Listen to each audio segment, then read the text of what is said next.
in your respective fields, and we're incredibly excited that you guys are here today. By the way, I see a lot of pictures. That's good. Take pictures, spread the amazing word about what fantastic accomplishments some of these Filipino Americans are doing in their fields, and then make sure that you're tweeting it. And the hashtag's up there, White House FAHM, and it's at White House API, and I think our handles are in the program. Okay, so I wanted to just very quickly give you a chance to introduce yourself, maybe 3 minutes, and tell us a little bit about your journey as a Filipino American to get to this table today here at the White House.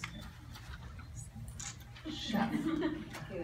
Again, thank you very much, Billy, for inviting me, the White House Executive Chef. It was a long journey to get here, but it was a very amazing journey for me, because to become the White House Executive Chef, there were actually 450 candidates. I didn't even know about it. And of course, they came from all over the United States. And then they dwindled it down to like 20, then it became 10.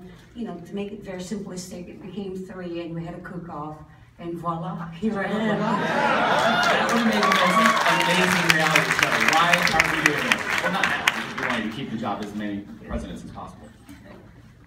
So how did being Filipino play into that?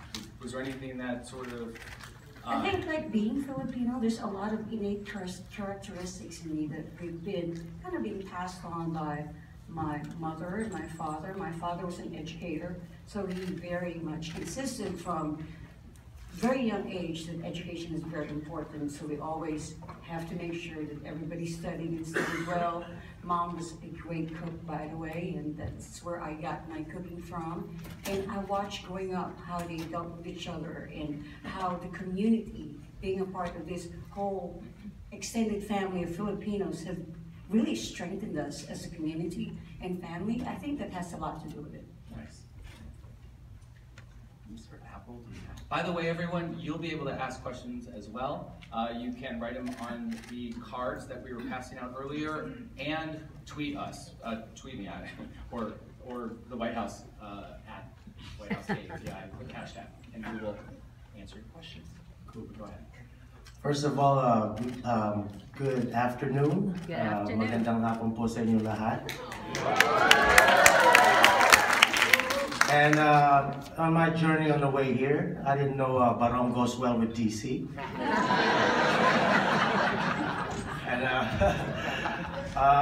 And I'm very proud and excited that, you know, we're acknowledged by our history, our heritage, our culture. So I have 2 now, because I'm Filipino and Black, so, you know.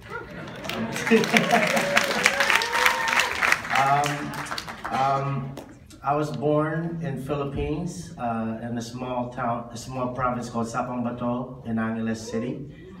And I come from a humble beginning. I used to tag along farming with my grandfather. So, you know, if you want some help in planting sweet potatoes and and how to make charcoal, I could help you out with that. And you know, my mom found discovered a foundation called Pearl's Bud Foundation, and what they do is they get sponsors from the U.S. And I don't know, you've probably seen those commercials, you know, help a kid, give 65 cents a day, yeah. You know, help him feed him. And you know, I was in that video, so I made my shirt extra dirty. And you know, in return, you get to write letters and show your grades and take photos of all the materials you utilize the money. And you know, and my dad took interest in me. I would tell my life story. You know, I would tell him, Dad, I'm sorry, my math grade is low because I have this eye condition called nystagmus. I cannot see the board. And so, you know, that kind of sparked the adoption. So he brought me to the U.S. in 1989, and he was roommate with my best friend, which is my bandmate, Will.i.am, and he needed a babysitter on a weekday. So you know, rely himself to an app. You gotta tell them the best part though. Which one is it? First, App didn't know how to speak English. Oh yeah, that's true. And this is how they talk. Will goes, you know how to dance? And then App goes, I can do the Michael Jackson. And that's how the Black Eyed Peas was created. And now he's here. Yeah, now I'm Now we're here. in the White House.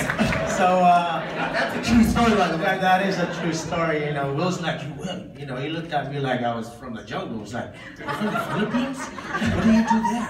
He's like, oh, I do the Running Man. You know the Running Man, the dance? It's like, I do that too. It's like, yeah, I do that too. I ran all the way from the Philippines. Apple impressed Will by doing the moonwalk and flip-flops. And, you know, the rest is history. Here I am. It's a pinching myself moment to be, you know, from Sabong Bato to the White House. You know, Angela City to the White House. Wow.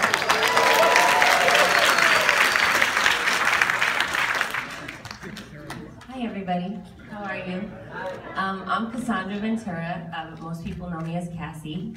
I was born and raised in New London, Connecticut by my mom, Regina. I actually brought my parents today. My African-American mother and my Filipino-American father.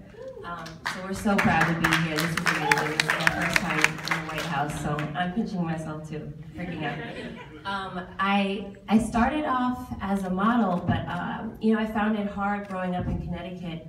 I didn't really identify with a lot of the kids that I grew up with. There was a lot of white kids or black kids, and that was pretty much it. So I was of mixed race, and to overcome feeling different, I decided to model, which was kind of out of the norm because I was 5'4" and it was awkward.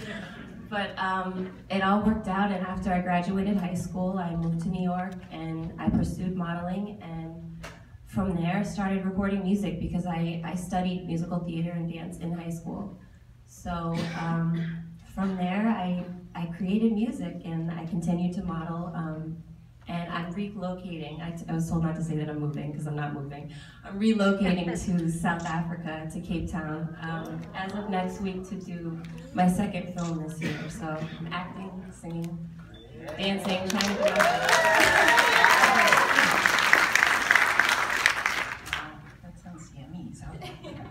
I've never been there. Hi guys. Hi. So I love this concept of journey because you know it's the only way really you trace back your roots and you know a certain appreciation.